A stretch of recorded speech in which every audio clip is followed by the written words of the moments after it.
بسم اللہ الرحمن الرحیم الحمد للہ رب العالمین وصلی اللہ علی نبینا محمد وعلی آلہ وصحبہ وسلم۔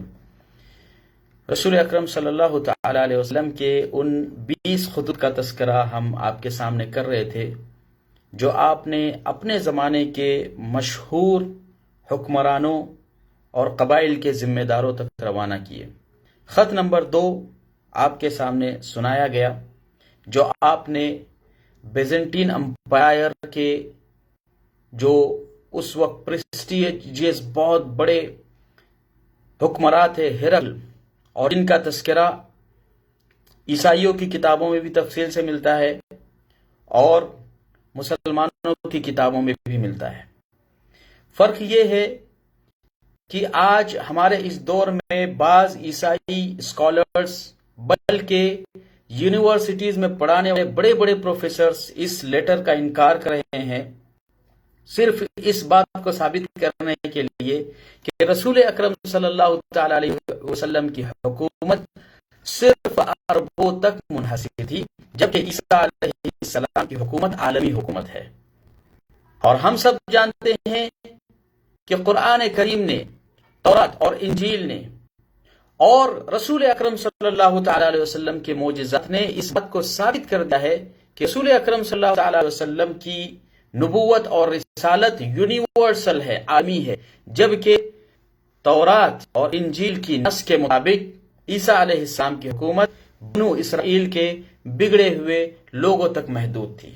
تو بہرحال انہی دلائل میں سے ایک بہت بڑی دلیل جو اللہ کے رسول صلی اللہ تعالی علیہ وسلم کی نبوت کو عالمی نبوت ثابت کر سکتی ہے، وہ ہرقل اور ابو سفیان رضی اللہ تعالی عنہ کے بیچ میں ہونے والے وہ ڈائلاگز ہے جو رسول اکرم صلی اللہ تعالی علیہ وسلم کے اس خط کے روانہ کیے جانے کے بعد پیش آئے۔ ہم نے آپ سے بیان کیا کہ نبی پاک صلی اللہ تعالی علیہ وسلم نے جب اپنے صحابی دحیہ کلبی کے ذریعے سے ہرقل تک، جو بیزنٹین امپائر کا بہت بڑا بادشاہ تھا، اپنے خط کو روانہ کیا، انہیں اسلام کا پیغام سنایا۔ اسلام کس چیز کی دعوت دیتا ہے؟ مسلمانوں کی دعوت کے آبجیکٹیوز کیا ہے؟ جب اللہ کے نبی صلی اللہ تعالی علیہ وسلم نے ہرقل کو مخاطب کیا تو اسی زمانے میں یہ تقریباً حدیبیہ کی صلح کے پیریڈ کا موقع ہے۔ ابو سفیان جو اس وقت کافروں کے ساتھ تھے اور قریش کے بہت بڑے سردار تھے، رسول اکرم صلی اللہ تعالی علیہ وسلم کے انکل ہونے کا بھی آپ کو شرف حاصل ہے۔ تو اس وقت وہ اپنے بزنس اور ٹریڈ کی بنیاد پر سیریا اور فلسطین یا موجودہ زمانے میں عراق اور اسرائیل کا جو ایریا ہے وہاں پر تجارتی غرض سے گئے ہوئے تھے، اور اتفاق سے ہرقل جو بیزنٹین امپائر کا بہت بڑا بادشاہ ہے اسی وقت میڈیٹرینین سی کے اندر اطراف میں موجود تھا۔ جب اسے رسول اکرم صلی اللہ تعالی علیہ وسلم کا خط ملا تو اس نے کہا کہ دیکھو یہاں عربوں کی کون سی معتمد جماعت موجود ہے جسے دربار میں لایا جا سکتا ہو؟ لوگوں نے کہا کہ مکہ سے ایک وفد آیا ہوا ہے اور اس میں رسول اکرم صلی اللہ تعالی علیہ وسلم کے انکل بھی ہے، بہتر ہوگا کہ انہیں بلایا جائے اور اس رسول اور نبی کے تعلق سے جنہوں نے آپ کو خط روانہ کیا ہے دریافت کیا جائے۔ حضرت ابو سفیان رضی اللہ تعالیٰ عنہ نے یہ واقعہ اپنے اسلام کے قبول کرنے کے بعد بھی بیان کیا، اور سیرت کی مختلف کتابوں کے اندر مختلف الفاظ کے ساتھ یہ واقعہ منقول ہے۔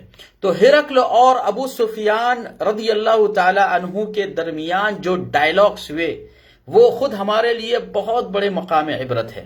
ابو سفیان کہتے ہیں کہ ہرقل نے انہیں دربار میں بلایا تو دربار کے اندر ہرقل کے بڑے بڑے اکابرین موجود تھے، ان کے آرشیمینڈٹ، ان کے پاپس، ان کی مجلس شورا کے ذمہ داران، اور بہت سارے کاہن اور نجومی جو ایسٹرولوجی کے ذریعے سے بتا سکتے تھے کہ کیا واقعی یہ وہ پیریڈ ہے جس میں نبی آنے والا ہے۔